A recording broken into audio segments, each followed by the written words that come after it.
इस विधानसभा के सभागार में उपस्थित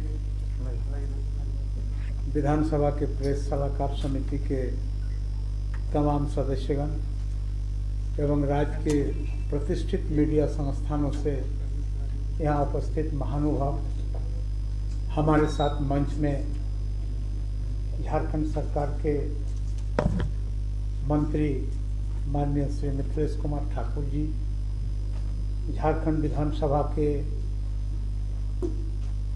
सचिव जो उच्च न्यायिक सेवा के अधिकारी हैं, हमारे साथ विशेष रूप से यहाँ पर उपस्थित PRS लेजिस्लेटिव रिसर्च के प्रतिष्ठित और जाने माने संविधान वेत्ता श्री चक्षु राय जी, मैं सबको अपने तरफ से तहे दिल धन्यवाद देता हूँ। आज हम लोग जिस विषय के बारे में आप लोगों से मुखातिब हुआ हूँ, वह विषय यह है कि युवा किसी भी समाज के मूल ऊर्जा के स्रोत होते हैं। उनके ऊर्जा को अगर सही तरीके से उपयोग में लाया जाए तो समाज और देश की दशा और दिशा परिवर्तित हो सकती है। इसी ध्येय को ध्यान में रखते हुए विधानसभा ने प्रथम झारखंड संसद के आयोजन का निर्णय लिया है। इसके बारे में बातचीत करने के लिए हम सभी इस प्रेस वार्ता में उपस्थित हुए हैं। पिछले महीने मैंने अपने विधानसभा भ्रमण के दरमियान देखा कि एक 14 वर्षीय युवक, 14 वर्षीय एक बालक जो नवोदय के विद्यार्थी थे और छुट्टी के समय अपने गांव पर आए थे, और उनके गांव के बगल में एक नदी है जिसको हिंगला नदी बोलता है, उसका तेज धार में उनके घर के बगल के 2 बच्चे बह के जा रहे थे। ये बालक कुछ सोचा नहीं, समझा नहीं, बहते हुए देख करके उस नदी के उस तेज धार में कूद पड़े और दोनों बच्चों का प्राण का रक्षा किया। दूसरे दिन वहाँ के अखबारों में ये प्रकाशित हुआ, मुझे भी जानने का मौका मिला। मैंने उनके लिए एक संक्षिप्त सम्मान समारोह का आयोजन किया और जिला प्रशासन के पदाधिकारी और हमने मिल करके उनके दुस्साहस और बहादुरी का हम लोगों ने उनको सम्मान देने का काम किया। और बात भी यह है कि ये उम्र जो युवा अवस्था प्राप्त करने का पहला उम्र है, इसी उम्र के समय आदमी का आइडिया एंड आइडियोलॉजी दोनों का डेवलपमेंट होता है। और जितने सारे नोबेल चीज इन समय उन बच्चों के दिमाग में तैरता है, और उसमें से चुन करके हम लोग उनके उस प्रवणता को देश के मूल ऊर्जा स्रोत के साथ अगर जोड़ें तो आने वाला समय में या आने वाला जनरेशन में इन तमाम लोगों का फायदा हम लोग ले सकते हैं। इसी उद्देश्य से हमको ये भी एक घटना याद आ रहा है कि मीडिया के माध्यम से मलाला यूसुफजॉय और ग्रेटा थनबर्ग जैसे जिन बच्चों के बारे में हम सुनते रहे हैं, जिन्होंने छोटी सी आयु में अपने दृढ़ निश्चय और संबल का परिचय देकर अंतर्राष्ट्रीय पटल पर ख्याति अर्जित की है, ऐसे बच्चों की हमारी राज्य में भी कमी नहीं है। पर्यावरण संरक्षण के विषय में इस कालखंड में अत्यंत महत्वपूर्ण तो है ही हमारे राज्य झारखंड, जिसके मूल में जल, जंगल और जमीन है, उनके संदर्भ में यह भी महत्वपूर्ण हो जाता है। वर्तमान में जलवायु परिवर्तन वैश्विक परिदृश्य में सबसे बड़ी चुनौती है और इससे निपटना न केवल भारत बल्कि पूरे विश्व के लिए वर्तमान समय की बड़ी आवश्यकता बन गई है। आंकड़े दर्शाते हैं कि 19वीं सदी के अंत से अब तक पृथ्वी की सतह और औसत तापमान लगभग 0.9 डिग्री सेल्सियस बढ़ गया है। इससे अतिरिक्त पिछली सदी से अब तक समुद्र के जल स्तर में भी लगभग 8 इंच का बढ़ोतरी दर्ज की गई है। आंकड़े स्पष्ट करते हैं कि यह समय जलवायु परिवर्तन की दिशा में गंभीरता से विचार करने का है। जलवायु परिवर्तन को किसी एक स्थान विशेष में भी महसूस किया जा सकता है एवं संपूर्ण विश्व में भी तापमान में वृद्धि होने का हिमनद पिघल रहे हैं और महासागरों का जल स्तर बढ़ता जा रहा है। परिणाम स्वरूप प्राकृतिक आपदाओं और कुछ द्वीपों के डूबने का खतरा भी बढ़ गया है। हमारे देश के 3 बच्चों ने, जिसमें मणिपुर के लिसी प्रिया कंजम और उत्तराखंड के रिद्धिमा पांडे तथा हरियाणा के आदित्य मुखर्जी शामिल हैं, उन्होंने राष्ट्रीय और अंतर्राष्ट्रीय पटल पर पर्यावरण के क्षेत्र में लोगों को जागरूक करने में जो भूमिका निभाई है, यह निश्चय ही प्रशंसनीय है। झारखंड विधानसभा में राज्य भर के युवाओं में पर्यावरण संरक्षण के प्रति जागरूकता और सोच विकसित करने के उद्देश्य से और साथ ही साथ संसदीय प्रणाली के विषय में युवाओं को प्रत्यक्ष जानकारी देने का लक्ष्य रखते हुए प्रथम झारखंड छात्र संसद का आयोजन करने का इच्छा हम लोग रखे हैं। मुझे आशा है कि आप सबों ने हमें सक्रिय सहयोग देंगे और आपके सहयोग से न केवल हम इस कार्यक्रम को सफलतापूर्वक आयोजित कर पाएंगे, बल्कि इन उद्देश्यों को भी प्राप्त कर पाएंगे जिन उद्देश्यों के साथ इस कार्यक्रम के रूपरेखा तैयार की गई है। इस कार्यक्रम में देश के प्रतिष्ठित संसदीय शोध संस्था के PRS लेजिस्लेटिव रिसर्च हमें सहयोग कर रही है। श्री चक्षु राय जी, जो आप हमारे साथ मंच पे बैठे हुए हैं, हमारे बीच उपस्थित, मैं चाहूँगा कि आप उनसे भी इस विषय पर सुनेंगे। हमारे सचिव महोदय भी आपके बीच हैं, उन्होंने भी अपने इस विषय पर अपने विचार को व्यक्त करेंगे। और साथ साथ हम लोगों ने भी इस विषय को सोचा है कि जिस शासन व्यवस्था के अधीन हम तमाम लोगों को जीना है, जिस शासन व्यवस्था का नियम और कानून का हमको अनुपालन करना है, इसका ज्ञान आज के तारीख में अगर हम अध्ययन करेंगे, आकलन करेंगे, तो हम समझते हैं कि संपूर्ण ज्ञान का भारी अभाव है। खंडित ज्ञान के माध्यम से ही हम इस व्यवस्था को पहचानने लगे हैं और आने वाला समय में अगर संपूर्ण ज्ञान का अध्ययन लोगों के बीच में नहीं होगा, लोग हमारे पावर एंड फंक्शन, हमारे एम्स एंड ऑब्जेक्टिव्स, इन तमाम चीज़ों के बारे में अगर नहीं जान पाएंगे तो हम समझते हैं बहुत अच्छी परिपाटी नहीं होगा। इसलिए हम लोगों ने इस परिपाटी को आगे बढ़ाने के लिए इस छात्र संसद का आयोजन किया है और संसदीय व्यवस्था का फायदा लोग कैसे लें, इसका प्रचार प्रसार कैसे हो, इस विषय पर चर्चा करने का काम करेंगे। मेरा उम्मीद है कि आप तमाम लोग हमारे विधानसभा के इस सोच और इस विचार को समर्थन करेंगे और आप अपना बहुमूल्य सुझाव भी देंगे और हमें समर्थन भी करेंगे। धन्यवाद। और इसके बाद हमारे साथ हमारे झारखंड राज्य के युवा मंत्री माननीय मिथिलेश ठाकुर जी उपस्थित हैं। उन्होंने भी इस विषय पर आपके समक्ष अपने विचार को रखेंगे। विधानसभा के द्वारा छात्र सदन का आयोजन करने का निर्णय लिया गया है, उसी के निमित्त आज ये प्रेस वार्ता हो रही है और इसमें हमारे साथ उपस्थित है विधानसभा के माननीय अध्यक्ष महोदय और विधायी मामलों के ज्ञाता PRS से आए हुए हमारे श्री चक्षु राय जी, विधानसभा के सचिव, विधानसभा के सभी वरिष्ठ अधिकारीगण, कर्मचारीगण, मीडिया के साथी। आज विधानसभा सचिवालय ने एक नया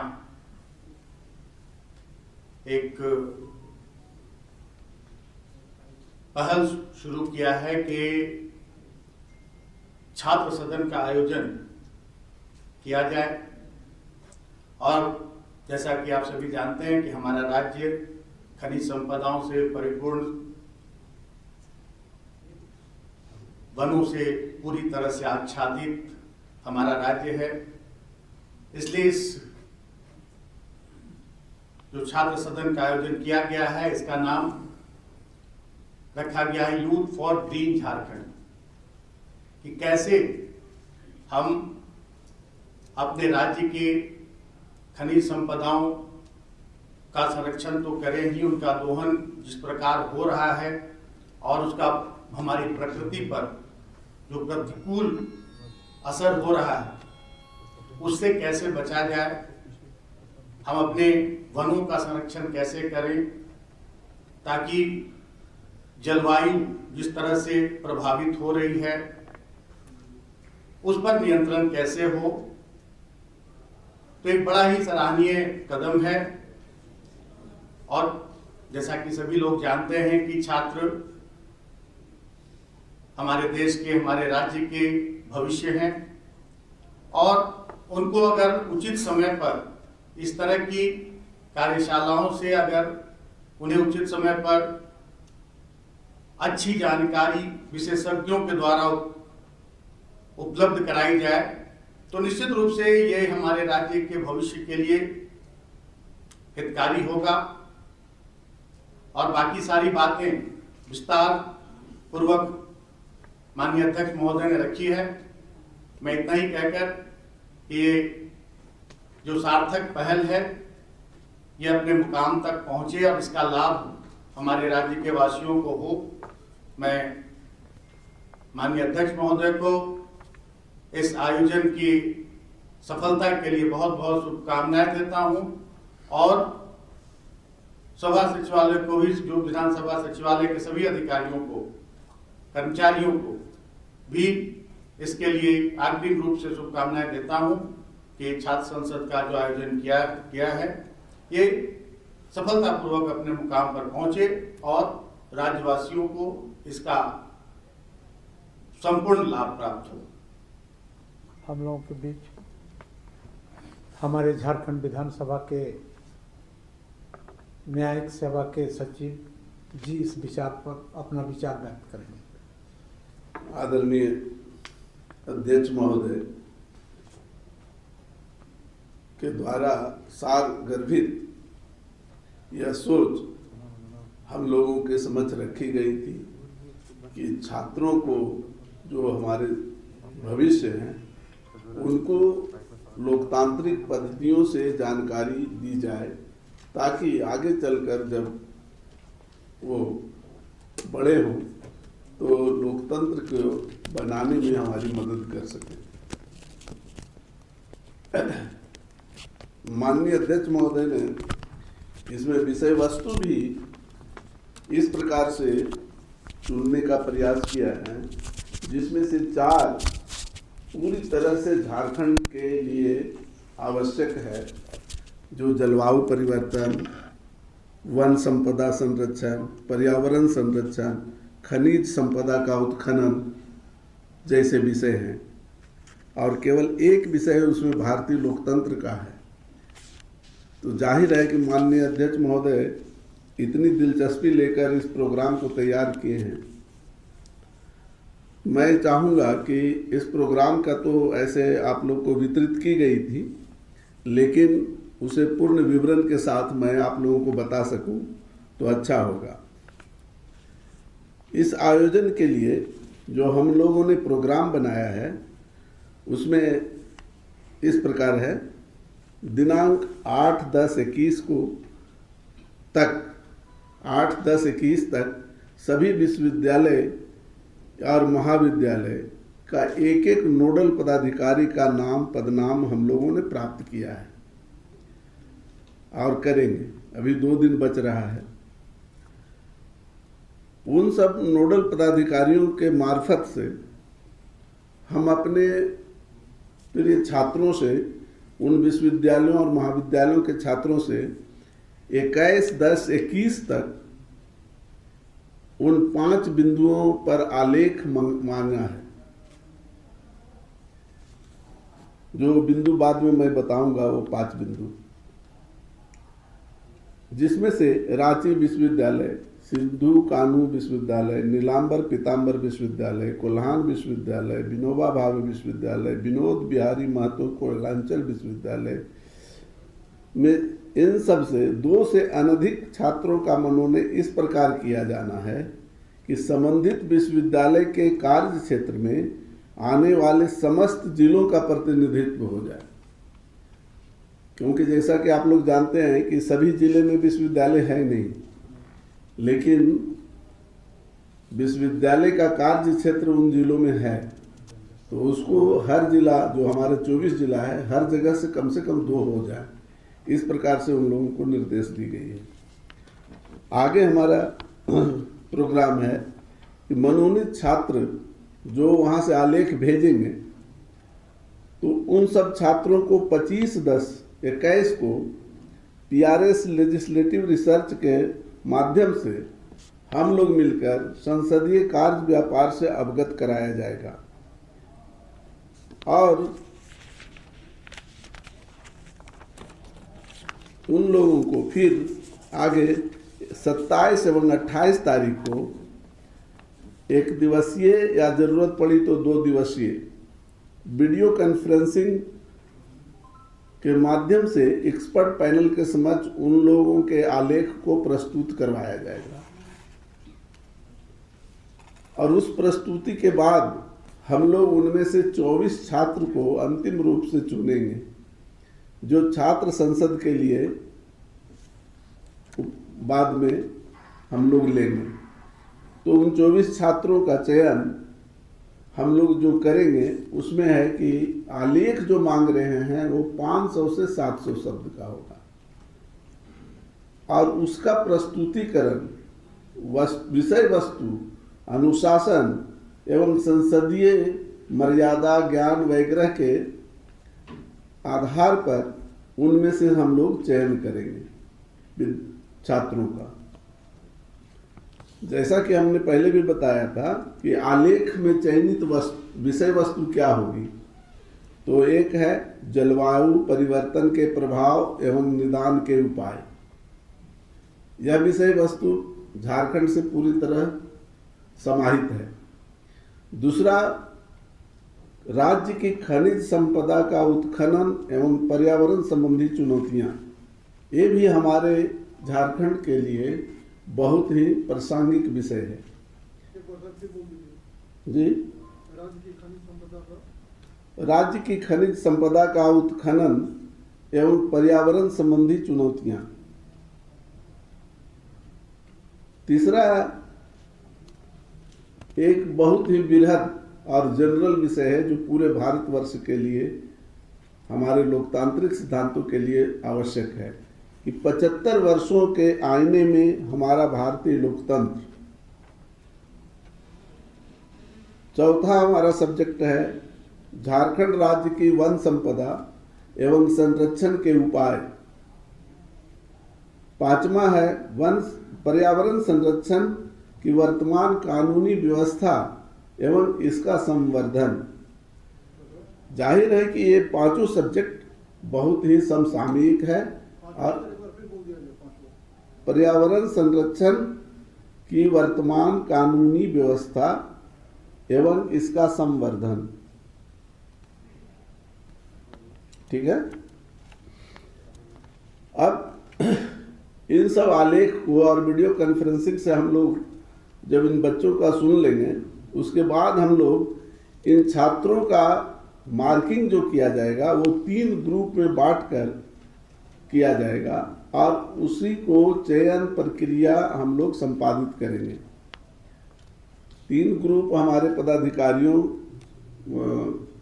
संसदीय कार्यों के जानकार लोगों का रहेगा, जिसकी व्यवस्था बाद में की जाएगी। और वो ग्रुप आप सबों को एक छात्रों को चुनने में मदद करेगी और उतना छात्र चुन करके हमें छात्र संसद के लिए देंगे। अंतिम रूप से जो 24 छात्र चयनित होंगे उनको 30 और 31 को झारखंड विधानसभा में पर्सनल तौर पर आमंत्रित किया जाएगा। ये वेबिनार से नहीं होगा, ये ऑफलाइन होगा, मतलब यहाँ उपस्थित होंगे। 30/10/21 को हम लोग उन सभी बच्चों को यहाँ के विधायी प्रक्रिया बैठने उठने बोलने वगैरह का उनको प्रशिक्षण की तरह देंगे, जो कहिए कि छात्र संसद के लिए आपका एक तरह से आप उसको पूर्वाभ्यास कह सकते हैं, पूर्वाभ्यास, उसका अभ्यास कराएंगे 30 तारीख को। और उसमें हम लोग कोशिश करेंगे कि माननीय मुख्यमंत्री साहब एवं अन्य मंत्री साहब सबको हम लोग बुलवाएं और उनसे भी उन बच्चों को संबोधित करवाया जाए, ताकि बच्चे लोग ज़्यादा बेहतर ढंग से प्रफुल्लित होकर जानकारी ग्रहण कर सकें। इसी में हमारी जो लेजिस्लेटिव रिसर्च का टीम, जिसको हम लोग PRS शॉर्ट में कहते हैं, उसके हमारे लेजिस्लेटिव हेड माननीय चच्चू राय जी उपस्थित हैं। वे और हम सभी पदाधिकारीगण मिलकर झारखंड में 24 चुने हुए उन छात्र सांसदों को बेहतर ढंग से पूर्वाभ्यास करवाएंगे। 31 को एक्चुअल विधानसभा की तरह उन 24 छात्रों को बैठाएंगे और उसी तरह से ग्रुप बांटकर सत्ता पक्ष और विपक्ष की जिस लॉबी में की तरह बैठाकर उनसे फिर संसदीय कार्य करवाया जाएगा। और उसके लिए हम लोगों ने एक विधेयक भी लाएंगे और उस विधेयक पर संशोधन, उस पर बहस जिस तरह से होती है और एक्चुअल में, उस तरह से उन बच्चे से करवाएंगे। और उन बच्चों को प्रोत्साहन के लिए हम लोग सारे माननीय सदस्य, जो 82 हमारे माननीय सदस्य हैं, सभी को बुलाएंगे, सभी को आमंत्रित करेंगे और सभी लोग में से कुछ लोग उन लोगों को मार्गदर्शन करेंगे और बकिए उनका दर्शक दीर्घा में बैठकर उत्साहवर्धन करेंगे। उसमें हम सभा सचिवालय के वरिष्ठ पदाधिकारीगण भी सहयोग करेंगे। और अंत में एक्चुअल विधानसभा छात्रों का करवाने के बाद अंत में हम लोग प्रथम, द्वितीय और तृतीय 3 छात्रों का चयन फर्स्ट, सेकंड और थर्ड के लिए करेंगे और यह एक निर्णायक मंडल द्वारा की जाएगी। इन सभी चीजों का प्रसारण हम अपने JVS TV के माध्यम से लाइव करेंगे और इस प्रकार हम छात्र संसद का समापन करेंगे और आशा करते हैं कि इससे छात्रों को, लोगों को, सभी को लोकतांत्रिक पद्धति और प्रक्रिया के प्रति उत्साह मिलेगा और भविष्य में हमारा लोकतंत्र और मजबूत होकर उभरेगा। इन्हीं शब्दों के साथ मैं अपनी वाणी को विराम देता हूं और माननीय अध्यक्ष महोदय का शुक्रिया अदा करता हूं कि उन्होंने इतने बेहतर ढंग के प्रोग्राम को हम लोगों को आयोजित करने का मौका दिया है। धन्यवाद। अब अंत में दिल्ली से चलकर आए हमारे PRS लेजिस्लेटिव रिसर्च के हेड चच्चू राय जी को हम लोगों का इस विषय के बारे में और हम लोगों ने जो सोचा है इस पर दृष्टिपात करने के लिए उनको आग्रह करेंगे। चच्चू भाई। माननीय अध्यक्ष महोदय, माननीय मंत्री जी, माननीय सचिव महोदय, जब हमारी बात सभा सचिवालय से हो रही थी, माननीय अध्यक्ष महोदय से हो रही थी कि युवा सांसद है या ये जो छात्र सांसद है जिसका आयोजन किया जा रहा है, तो इसके आयोजन के पीछे हम लोग क्या सोचते और वो ये था कि जो युवाओं की भागीदारी है लोकतंत्र को मजबूत करने में वो बहुत जरूरी है और ऐसा क्या किया जा सकता है विधानसभा के द्वारा ताकि युवाओं को मालूम पड़े कि लोकतंत्र के जो अलग अलग व्यवस्थाएं हैं, विधायिका है, न्यायपालिका है, कार्यपालिका है, क्या काम है, किसकी क्या जिम्मेदारियां हैं, विधायिका कैसे बनती है।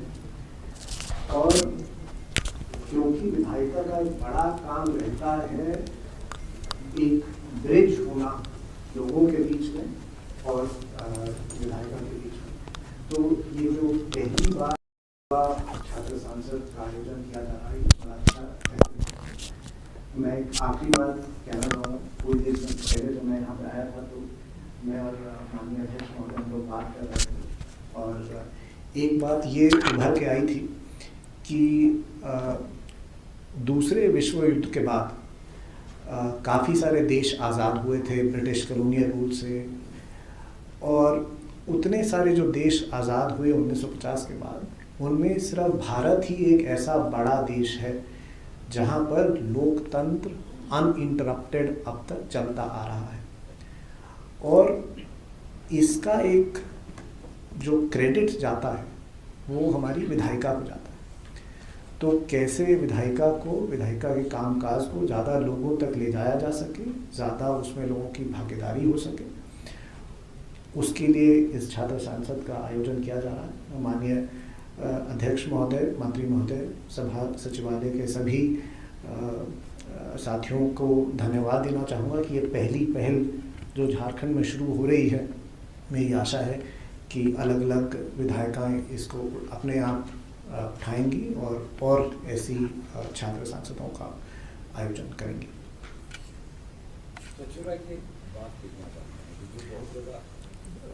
माननीय स्पीकर सर चेयर पर हैं तो आप रिसर्च कर रहे हैं, उस पर काम कर रहे हैं, इसलिए विधानसभाओं के अंदर जो हंगामा होता है, केवल जो औपचारिकता हो जाती है, बिल को पास कराना, एक तरफा सरकार का काम करना, इससे जो यूथ है वो कितना डिस्करेज हो रहे हैं जो डेमोक्रेटिक सिस्टम है उसके प्रति।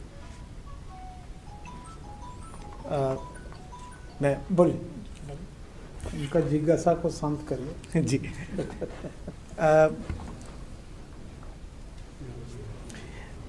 देखिए, मेरा ये मानना है कि जो डिबेट है सोसाइटी में, एक सोसाइटी में डिबेट है और एक विधानसभाओं में डिबेट है, उसमें कुछ तो कोरिलेशन होता है।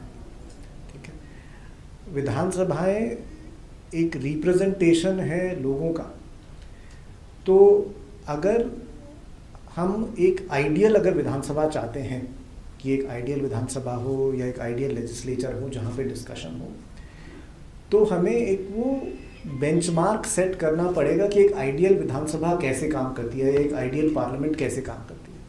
तो जब तक आप युवाओं को ये नहीं दिखा पाएंगे कि आइडियल बेंचमार्क क्या है किसी भी चीज़ का, तो उनके पास कोई कंपैरिजन का मूड नहीं है। तो अगर मान लीजिए कहीं पर हंगामा ज़्यादा हो रहा है और डिस्कशन कम हो रहा है, तो फिर उसी को बेंचमार्क मान लिया जाता है। मेरा ये मानना है कि जब छात्र सांसद का आयोजन किया जाता है तो ये बताया जाता है कि भाई ये सोच है विधायिकाओं के पीछे कि कैसे कामकाज होगा, और ये अपेक्षा है कि ऐसे कामकाज होना चाहिए, बट इससे डिविएशन होते हैं। तो जब आप किसी विधायिका के कामकाज को देखें तो आप उसमें ये देखें कि इसमें क्या इम्प्रूवमेंट किया जा सकता है, क्या स्ट्रेंथनिंग की जा सकती है। तो डिस्करेज होना मेरे ख्याल से थोड़ा ज़्यादा स्ट्रॉन्ग वर्ड रहेगा। मेरा ये मानना है कि ये एक अपॉर्चुनिटी रहेगी विधानसभाओं को ज़्यादा अच्छा समझने की, और ये समझने की कि कहाँ कहाँ पे स्कोप है उसमें इम्प्रूवमेंट करने का, उस कार्रवाई में हर चीज़ में इम्प्रूवमेंट करने का स्कोप रहता है। और जब तक आप जानेंगे नहीं कि वो चलता कैसे है, आप इस परिसर में आएंगे, आप देखेंगे कि आपकी क्या पावर है, आपके क्या राइट हैं, तो मेरे ख्याल से आप ज़्यादा अच्छी तरह से इस चीज़ का अवलोकन कर पाएंगे कि क्या होना चाहिए और क्या नहीं होना चाहिए। छात्र संसद में अध्यक्ष की कुर्सी पर आगे न होंगे सर? हम लोग छात्र लोगों को ही अध्यक्ष बना करके उनको आसन करेंगे। हम लोग दीर्घा में रहेंगे, हम लोग दीर्घा में रहेंगे। छात्र संसद मतलब छात्र ही सब कुछ करेंगे। हाँ हाँ, उन्हीं लोगों में से एक तरह से अगर बोलिएगा तो विधानसभा के बारे में भी उनको अच्छा ज्ञान हो जाएगा। तो सदन नेता क्या होते हैं, नेता अपोजिशन क्या होते हैं, मंत्री क्या होते हैं, ट्रेजरी बेंच क्या होता है, चूंकि उसको थोड़ा सा कंट्रोल करना होगा। तो वो हम लोग उसके लिए क्या कि अध्यक्ष महोदय तो रहेंगे के रूप में, शैडो स्पीकर के रूप में हम लोगों को साइडो आप कह सकते हैं, शैडो उसको कह सकते हैं। एक सवाल छात्र शब्द का इस्तेमाल क्यों किया जा रहा है? छात्राएं नहीं होंगी क्या?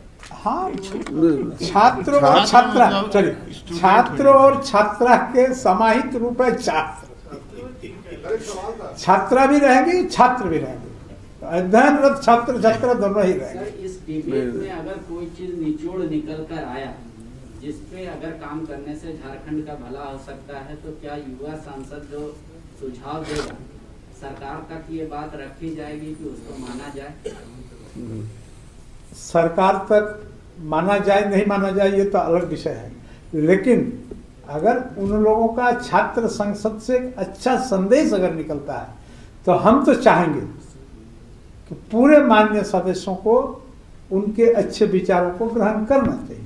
सर, इसी से जुड़ा हुआ सवाल था, बताइए। आप पहल कर रहे हैं बच्चों को ये पूरी जो विधायकी कार्य व्यवस्था है उसको दिखा देंगे, तो ये विधायकों से सीखने जाएंगे, कहीं ऐसा तो नहीं होगा कि छात्रों से ही विधायकों को सीखना पड़ेगा जो हालत है? ये देखिए, ये कोई बड़ी बात नहीं है। आपका जो शंका है, देखिए पूरे पृथ्वी एक पाठशाला है, इसको मान के चलिए, चाहे छात्र हो, चाहे मजदूर हो, चाहे किसान हो, चाहे व्यवसायी हो, सारे लोग शिक्षक हैं। आप अगर सीखना चाहेंगे तो सभी से कुछ न कुछ शिक्षा ग्रहण कर ही सकते हैं, इसलिए छात्र से आप अगर कुछ सीख रहे हैं तो ये बहुत बड़ी बात नहीं है। सर, ये पूरा जो कॉन्सेप्ट है वो युवाओं को राजनीति के प्रति जोड़ने के लिए और विधायी कार्यों से अवगत कराने के लिए, ये जो प्रथम और द्वितीय और तृतीय जो बच्चे आएंगे इसमें, उनको क्या मतलब जो चुन करके जो विधायक आए हैं या फिर जो मंत्री हैं, उन लोगों के साथ जोड़ने का कोई प्लानिंग है कि महीना 2 महीना या 3 महीना के लिए उनको रखना? ना ऐसी कोई प्लानिंग नहीं, ऐसी कोई प्लानिंग नहीं है। प्लानिंग सिर्फ इतना ही है कि विधायी व्यवस्था के बारे में लोग ज्यादा से ज्यादा लोग जानकार हो, यही हम लोग का मूल प्लानिंग है। सर, एक्चुअली ये जानना था कि जैसे आपने कहा कि जो प्रक्रिया जो विधानसभा में चलती है सत्र के दौरान, तो जो छात्र होंगे वो किसी पार्टी को भी रिप्रेजेंट करेंगे क्या? कैसे पता चलेगा कि किस पार्टी को रिप्रेजेंट? नहीं, हम लोग उस तरह नहीं करेंगे। हम लोग सिर्फ उनको विधायी केवल दो भाग में बांटना है, एक सत्ता पक्ष बना देना है और एक, और वो भी ऐसे बाई फ्लूक, ये नहीं कि इसको इस शब्द इधर बनाना है, इसको इधर बनाना है, वो नहीं, वो केवल सीधा सीधा बांट देना है। बहुत